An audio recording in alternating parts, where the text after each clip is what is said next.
Praise the Lord. घर वो जगह होता है जहाँ पर सब तरह के विषयों को हम देखते हैं। जैसे बच्चे जब छोटे रहते हैं वो सामान को यहाँ वहाँ फेंक देते हैं और माँ क्या करती है, फिर से सामानों को समेटती है, घर को सफाई करती है, झाड़ू मारती है, पोछा लगाती है, सारे सूखे कपड़े से सारे लकड़ी के सामानों को पोंछती है, फिर अच्छी तरह से जब वो सजा के रखती है तो घर एकदम चकाचक दिखता है?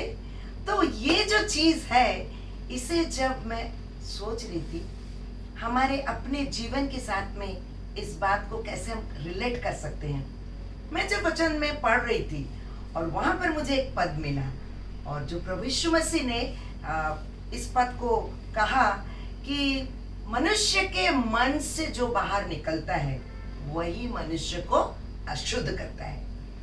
और जो कुछ हम खाते हैं, जो कुछ भी हम खाते हैं, वो संडास से बाहर निकल जाता है, सारे गंदगी साफ हो जाता है, हमारा पेट अपने आप साफ हो जाता है और फिर से नए खाने के लिए हमारा पेट तैयार होता है।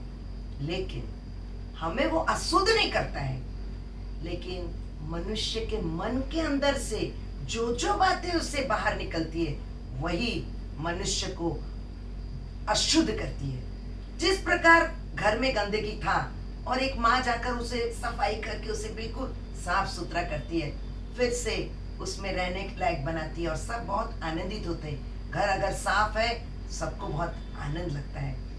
यहाँ पर प्रभु यीशु मसीह पॉइंट आउट करता है क्योंकि उसने मनुष्य को उसके पापों से उद्धार करने के लिए अपना प्राण उस कलवरी के क्रूस पर उसने कुर्बान कर दिया और इस कारण वो मनुष्य को इस बात का आगाह करता है, बताता है कि मनुष्य के मन से कौन कौन सी बातें निकलती है जो मनुष्य को अशुद्ध करती है। मरकुस उसका 7 अध्याय उसका 20 पद में लिखा है कि उसने उनसे कहा कि जो मनुष्य में से निकलता है, कौन सी चीजें मनुष्य के अंदर से निकलती है, वही मनुष्य को अशुद्ध करती है। क्योंकि भीतर से हमारे मन के अंदर से बुरे बुरे विचार, व्यभिचार, चोरी, हत्या, परस्त्री गमन, लोभ, दुष्टता, छल, लुचपन, कुदृष्टि, निंदा, अभिमान और मूर्खता निकलती है। और ये सारी बुरी बातें भीतर से निकलती है। ये सारी चीजें कोई बाहर से मुझे नहीं डालता है, मेरे मन के अंदर से वो निकलता है। तो मनुष्य के मन के अंदर से जो निकलता है वही मनुष्य को अशुद्ध करता है। लेकिन मनुष्य को हर अशुद्धि से शुद्ध कौन कर सकता है? कौन? सिवाय प्रभु यीशु मसीह के। यीशु मसीह इस संसार में इसलिए आया कि ये सारी बातें हमारे जीवन के अंदर से निकल जाए। हमें प्रभु यीशु मसीह अपने लहू से धोकर बिल्कुल शुद्ध करना चाहता है, हमें साफ पाक करना चाहता है, पवित्र करना चाहता है। पतरस में परमेश्वर कहता है तुम्हारा बुलाने वाला पवित्र है, तुम भी पवित्र बनो। कैसे पवित्र बनेंगे? अपने सोच, अपने विचारों को कैसे शुद्ध करेंगे? हम तो बिल्कुल पाप में जन्मे हैं और इस संसार में पवित्र जीवन जीना it's not at all a joke. बहुत बड़ा कठिन टास्क ईश्वर ने मनुष्य को दिया है, क्योंकि जब परमेश्वर के साथ में मनुष्य का संपर्क था, परमेश्वर स्वयं उतर के आता था अदन की वाटिका में, आदम और हवा के साथ में मिलता था, संगति करता था, स्वयं परमेश्वर उतर के आता है। लेकिन आज पाप मनुष्य और परमेश्वर के बीच में बाधा बन के खड़ा है और इसी कारण ये सारी बातें जो हमने पढ़ी अभी, ये सारी बातें हमें परमेश्वर से दूर करती है। ये सारी बातों को अगर एक पोटली में बांधकर गहरे समुद्र में डाल दिया जाए तो मनुष्य शुद्ध और पवित्र कांच की तरह क्रिस्टल क्लियर हो जाएगा। और हमें शुद्ध करने के लिए सामर्थी प्रभु यीशु मसीह अपने लहू से, मुझे सिर्फ विश्वास करना है और कहना है प्रभु यीशु मसीह आप मेरे हृदय में आइए।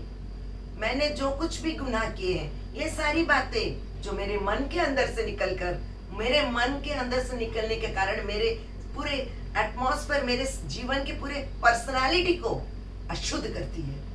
प्रभु आप ही मुझे शुद्ध कर सकते हैं। जब हम ऐसे छोटे बच्चे की तरह प्रभु को पुकारेंगे और कहेंगे प्रभु मेरे भीतर ये चीज है, इसे आप निकालिए, आप बाहर करिए, आप साफ करिए। जैसे घर की सफाई माँ को करना पड़ता है, दूसरे लोग नहीं कर पाते। एक दुनियावी तौर पर एक उदाहरण मैं दे रही हूँ। माँ ही है जो सब तरफ नजर रख के सारी कामों को करती है। उसी तरह प्रभु यीशु मसीह हमारी आत्मा को शुद्ध और पवित्र करने की सामर्थ्य रखने वाला परमेश्वर है। अगर वो हमें शुद्ध करे, अगर उसके पास में माप स्केल है, वो अगर हमें कह देगा कि तू पवित्र हो गया, तो मुझे कोई दोष नहीं लगा सकता है। मेरे को दोष लगाने के लिए शैतान है जो हमेशा उंगली दिखाता है, तुमने ये गलती की, तुम्हारे भीतर में ये गलती है, तुम्हारे भीतर में ये पाप है, तुमने ये गुनाह किए। उंगली दिखाते चला जा रहा है और हम डिमोरलाइज होते भी चले जा रहे हैं। हमें उठना है, अपने स्वर्ग के पिता की ओर अपनी आंखों को उठाना है और प्रभु यीशु मसीह को पुकारना है, हे प्रभु मुझे बचा, मुझे शुद्ध कर, मुझे पवित्र कर, ताकि मैं जितने दिन इस संसार में जिंदा रहने के लिए आप मुझे चाहते हैं मैं रहूं, मैं शुद्ध और पवित्र जीवन बिता सकूं। और जब हम शुद्ध और पवित्र जीवन बिताते प्रभु यीशु मसीह की सहायता से, तो माँ हमारे अंदर परमेश्वर एक सामर्थ को भरता है, एक पावर को भरता है।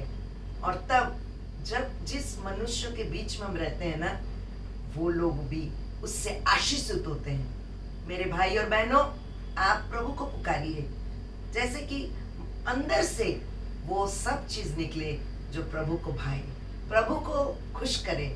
अगर हम परमेश्वर को खुश करने, वो हमारा सृष्टि करता है, वो हमारा पिता है, वो हमसे प्रेम करता है। वो नहीं चाहता है कि हम इन गंदगियों में सड़कर हम इसी पाप में रह जाएं और नरक के आग में जले। अल्टीमेटली वो नहीं चाहता है। वो चाहता है हम उन सब चीजों से अपने आप को शुद्ध और पवित्र करें, क्योंकि परमेश्वर ने मनुष्य को अपने स्वरूप में बनाया है। यानी परमेश्वर शुद्ध और पवित्र है, मनुष्य भी शुद्ध और पवित्र है। अगर वो पाप नहीं करता तो प्रभु से दूर नहीं जाता। आज मनुष्य उस पाप और गुनाह के कारण परमेश्वर से इतना दूर चला गया कि उसे लौटने में बहुत देरी हो जा रहा है। मेरे मित्रों, आप बिल्कुल प्रभु के पास वापस आ जाइए और एक छोटे बच्चे की तरह मेरे साथ प्रार्थना करिए। आइए इस थोड़े से छोटे से वचन पर परमेश्वर की आशीष को मांगते हैं। परमेश्वर पिता, वचन आपका है, महिमा आपकी है। जो वचन यहाँ से बोला गया और जितने सुन रहे हैं अभी और आने वाले समय में सुनेंगे, हर एक को पवित्र आत्मा आप अपना स्पर्श दीजिए। प्रभु यीशु मसीह, जो वचन आपने आज हमें दिया कि मनुष्य के अंदर से सारी बातें मनुष्य को निकलकर मनुष्य को अशुद्ध करती है, वो सब चीजों से आप हमें शुद्ध करें। यीशु, आप ही हमें शुद्ध कर सकते हैं, क्योंकि आप वध किया हुआ मेमना है जिसको बलि किया गया, और उस मेमने के लहू में वो सामर्थ है कि अगर कोई भी उस पर विश्वास करे वो नाश ना हो परंतु अनंत जीवन पाए। आपको खुश करने वाला जीवन मुझे और मेरे भाई बहनों हर एक को दीजिए। मैं सारी महिमा आदर आपको देती हूँ। प्रार्थना को अपने उद्धार करता आपके प्रिय बेटे यीशु के नाम से मांगती हूँ। आमीन, आमीन, आमीन। Thank you. God bless you.